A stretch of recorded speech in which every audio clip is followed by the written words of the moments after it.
if you want a thing bad enough to go out and fight for it, to work day and night for it, to give up your time, your peace, and your sleep for it, if all that you dream and scheme is about it, and life seems useless and worthless without it, and if you gladly sweat for it and fret for it and plan for it and lose all your terror of the opposition for it, and if you simply go after that thing that you want with all of your capacity, strength and sagacity, faith, hope and confidence, and stern pertinacity, if neither cold poverty, famish or gulf, sickness or pain or body and brain can keep you away from the thing that you want, if dogged and grim you besiege and beset it, with the help of God you'll get it.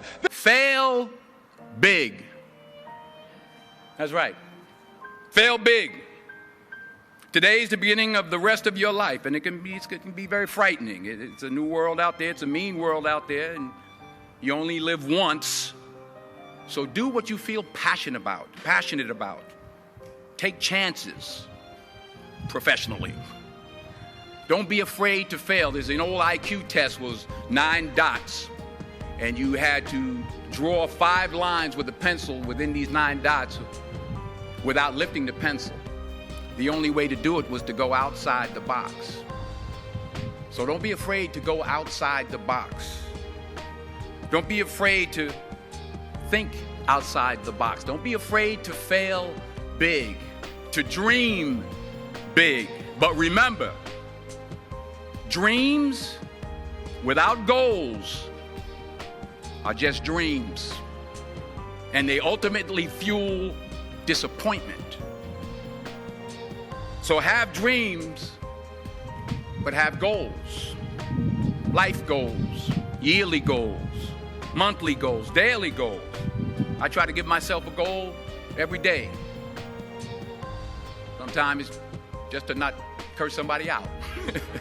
Simple goals, but have goals. And understand that to achieve these goals, you must apply discipline and consistency. In order to achieve your goals, you must apply discipline, which you have already done, and consistency every day, not just on Tuesday and miss a few days. You have to work at it every day. You have to plan every day. You've heard the saying, we don't plan to fail, we fail to plan. Hard work works. Working really hard is what successful people do.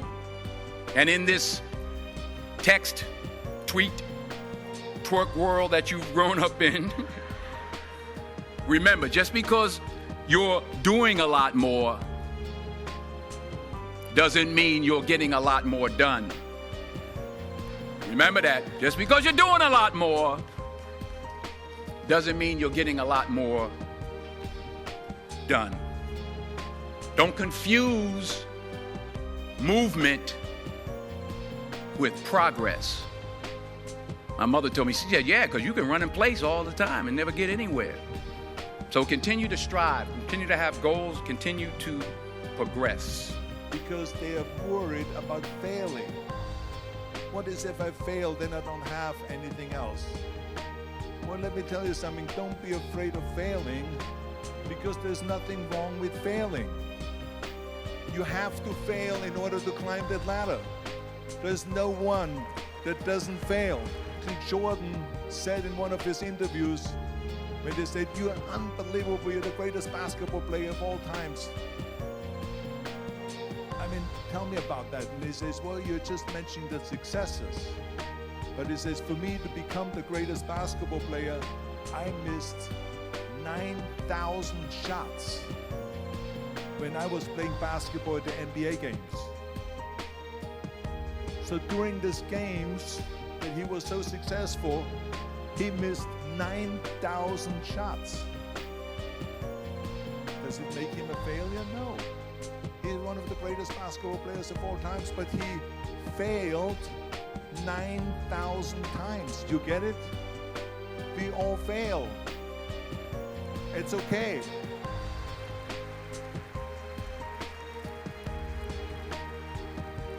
What is not okay is that when you fail, you stay down. Whoever stays down is a loser. And winners will fail and get up. Fail and get up. Fail and get up. You always get up. That is the process of working on your dreams. You are going to incur a lot of disappointment, a lot of failure, a lot of pain, a lot of setbacks, a lot of defeats. But in the process of doing that, you will discover some things about yourself that you don't know right now. What you will realize is that you have greatness within you. What you'll realize is that you're more powerful than you can ever begin to imagine. What you will realize is that you're greater than your circumstances, that you don't have to go through life being a victim. And it drives me crazy when people say they don't have enough time to go to the gym for 45 minutes a day and work out. Or to do something for 45 minutes to an hour a day to improve. If it is physically improve or if it is mentally to improve. Imagine you read 1 hour a day about history. How much you will learn after 365 hours in 1 year. Think about if you study about the history of musicians, of composers, how much you would know. Imagine if you would work on a business, on some business that you want to develop every day for an hour. Imagine how further along you will go and get. So it drives me nuts because we have, when people say we don't have the time, we have 24 hours a day. We sleep 6 hours a day, so that gives you still 18 hours. So there's someone shaking their head out here in front to say probably, I don't sleep 6 hours, I sleep 8 hours, right? So we have 18 hours a day. The average person works around 8 to 10 hours. So let's assume it's 10 hours, so we have 8 hours left.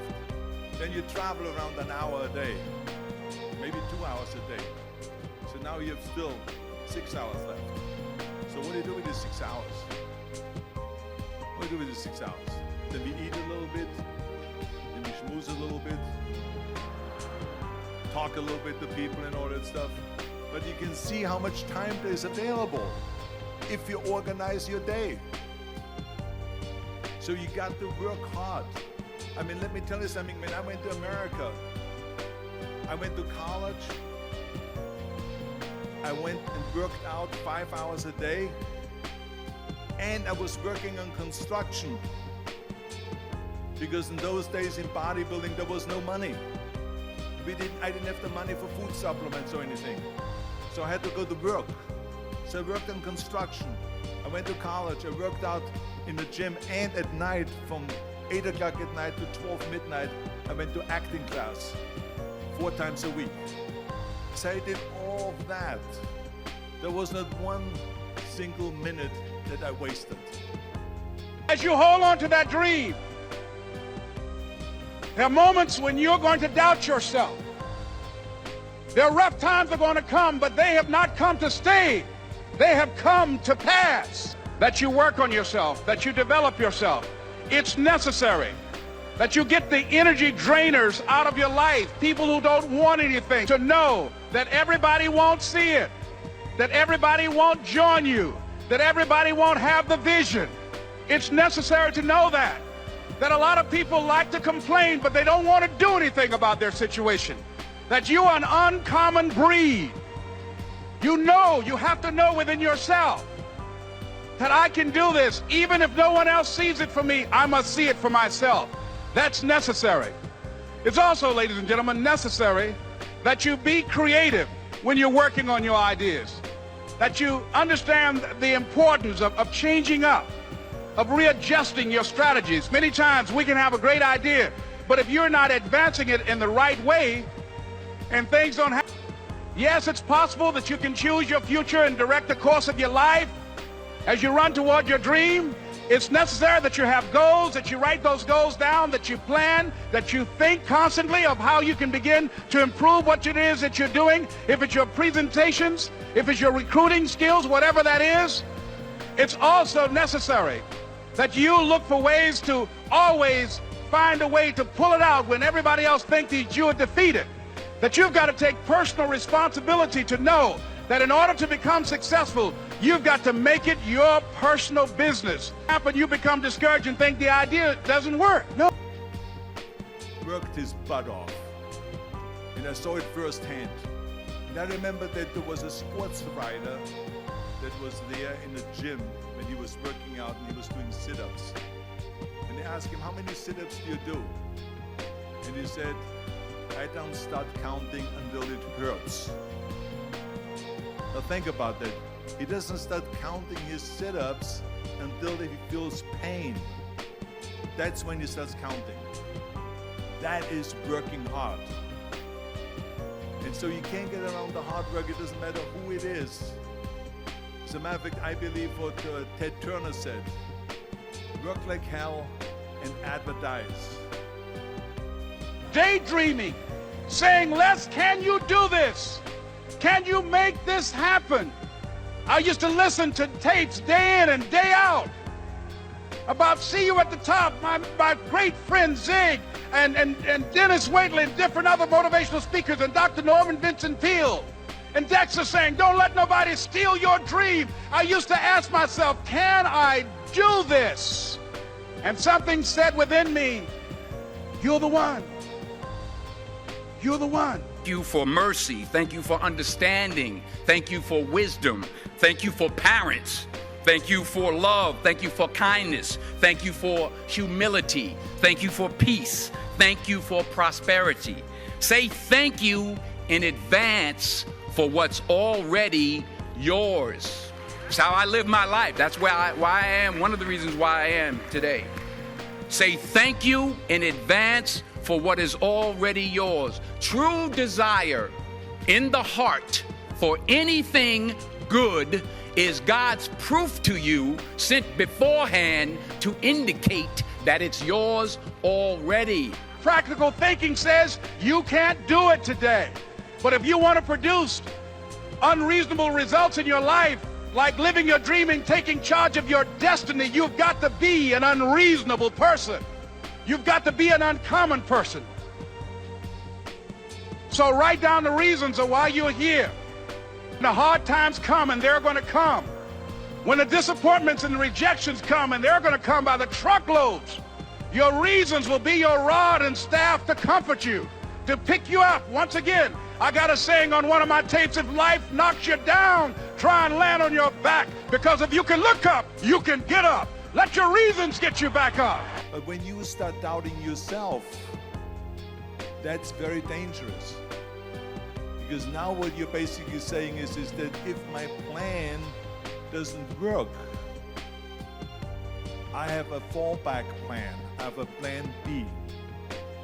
And that means that you start thinking about plan B, and every thought that you put into plan B, you're taking away now that thought and that energy from plan A. And it's very important to understand that we function better if there is no safety net, because plan B becomes a safety net. It says that if I fail, then I fall and I get picked up and I have something else there that will protect me. You've got to take personal responsibility. You've got to make it your personal business to make it happen. And you've got to resolve within yourself that I can do this, that it's hard, but you've got to say, I'm the one. I'm the one to make this happen. I'm the one to become successful in this business. As you work to help other people to become successful, that feeds your success. But you know it's going to be hard, but find out what will make it worth it for you. The people that are running after their dream know they're going to have hard times. They keep on running because they're saying within themselves, I'm the one. I'm the one. No matter how bad it is or how bad it gets, I'm going to make it. The people that are running after their dreams are the people that are hungry. Shake somebody's hand on your right and left and say, you got to be hungry. It's not over until I win. But I kept running toward my dream.